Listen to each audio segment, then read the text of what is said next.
Yeah, guys, and some community leaders actually got to have a hand in saying and recommending who they thought should be the new chief of police, while others thought it should be an outside hire.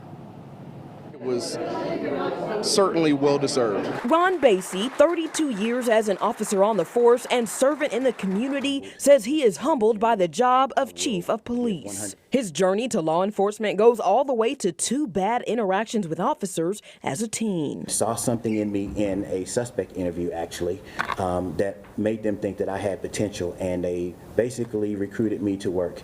And I worked for the University of Oklahoma's police department in a non-sworn position for 2 years before I got here.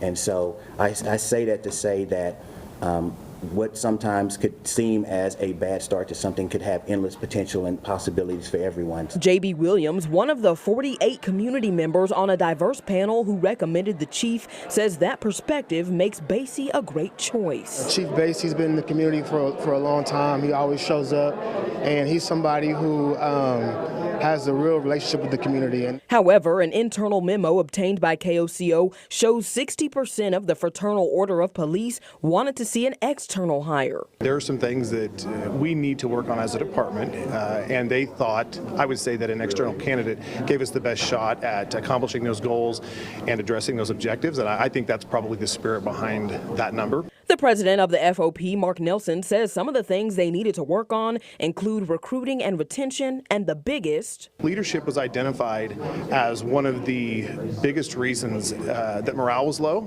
and one of the things we need to improve on. And the FOP president also told me that they did meet with Chief Basie earlier today, and they will continue to do everything they can on their working relationship. Reporting live at police headquarters, Megan Mosley, KOCO 5 News.